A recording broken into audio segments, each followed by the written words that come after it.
Well, just a really short, quick update on the puppies. They're doing really well. They're pretty zonked out.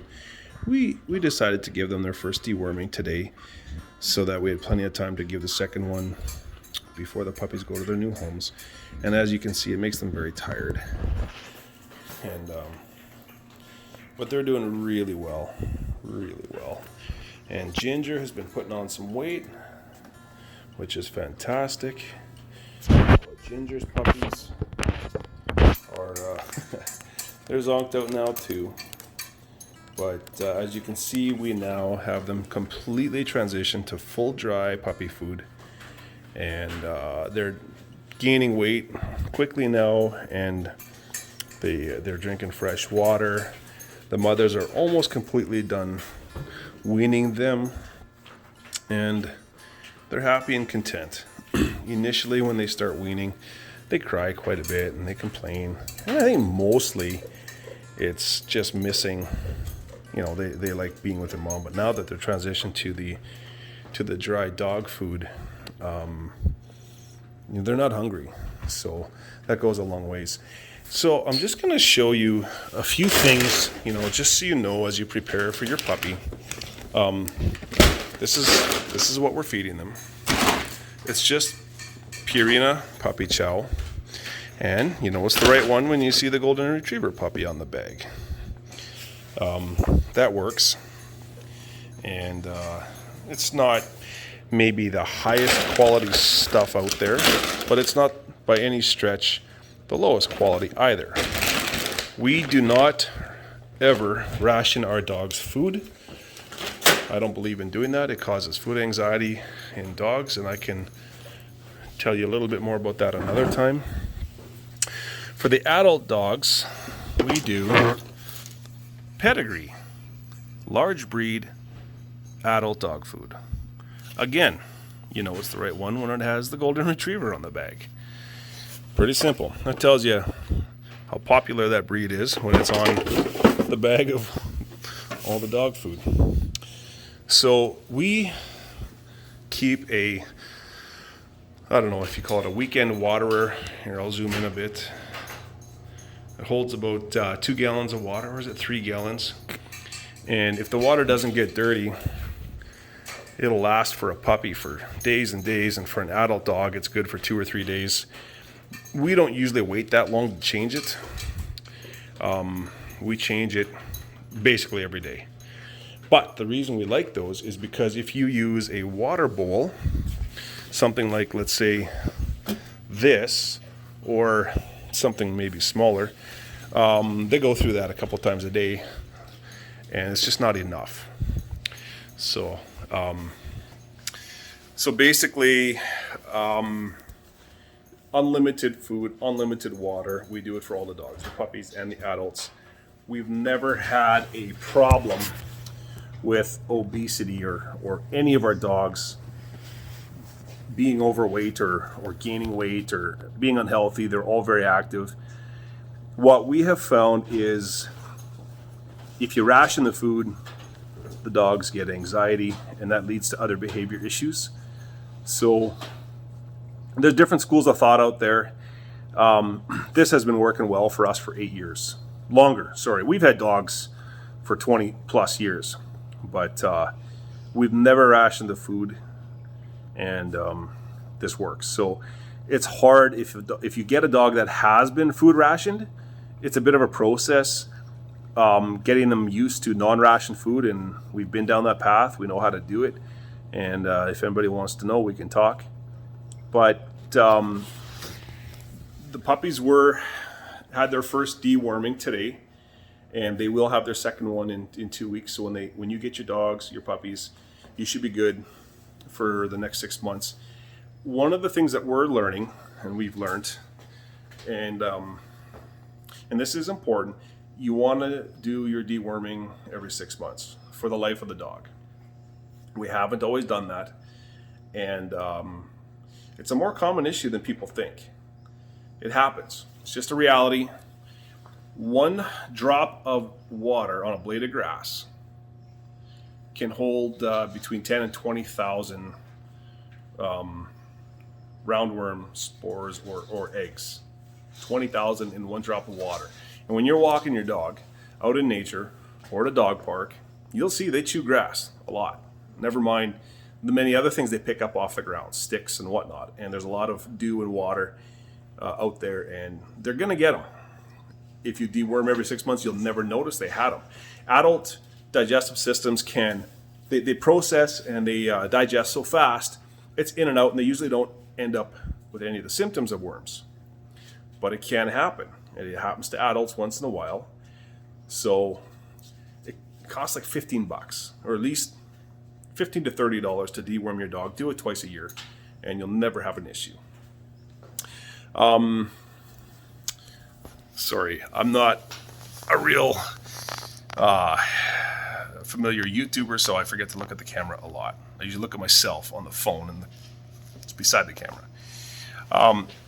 Another thing with your new puppy is you want to have your puppy in an enclosure that is, the puppy should feel uncomfortable doing its business where it lives. It should be a small enough space that it doesn't like it, and its sleeping quarters, it should be sleeping in a crate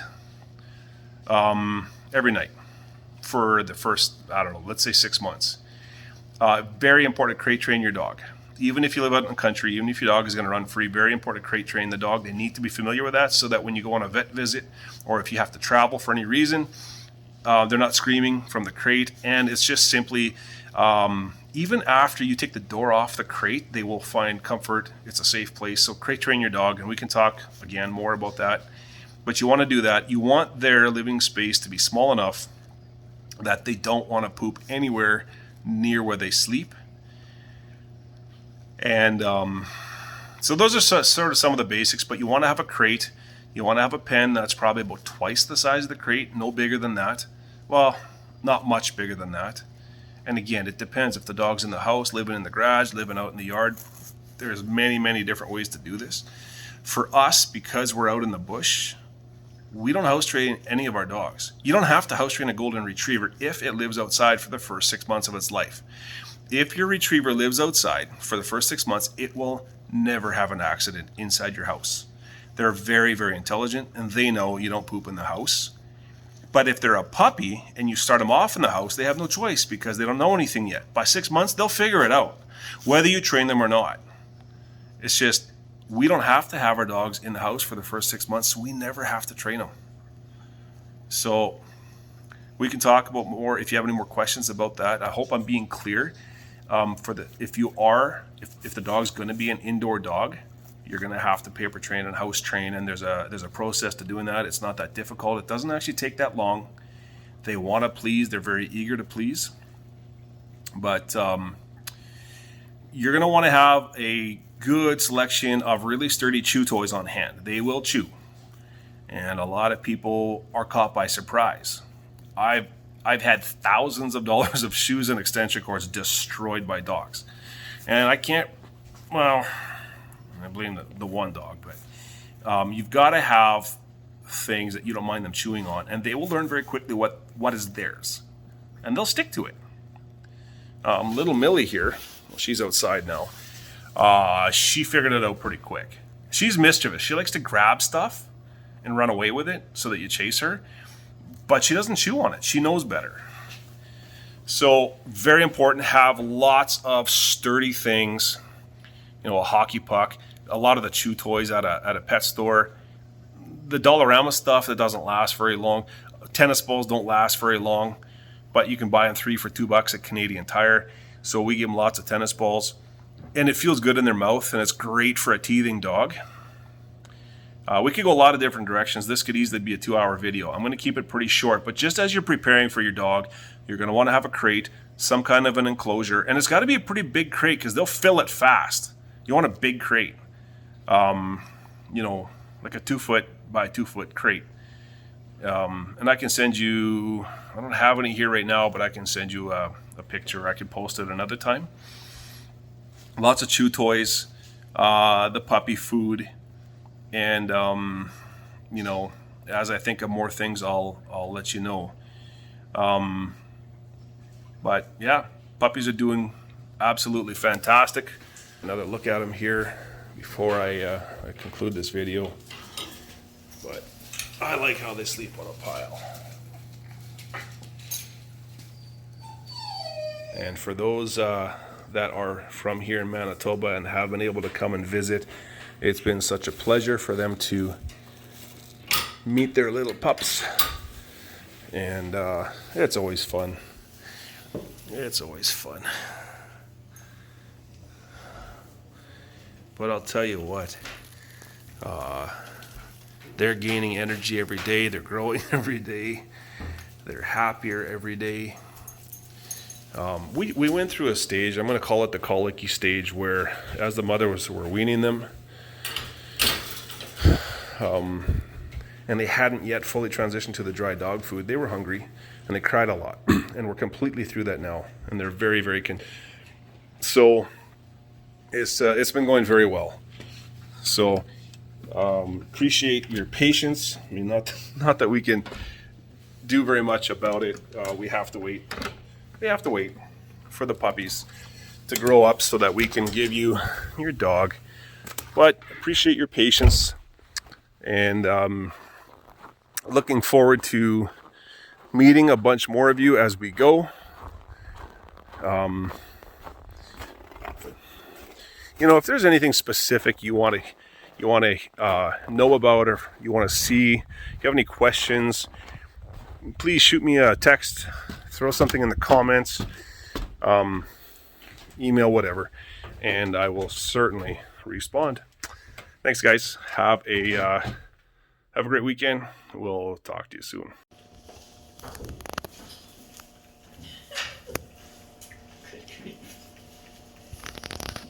It's like, let the guy drink.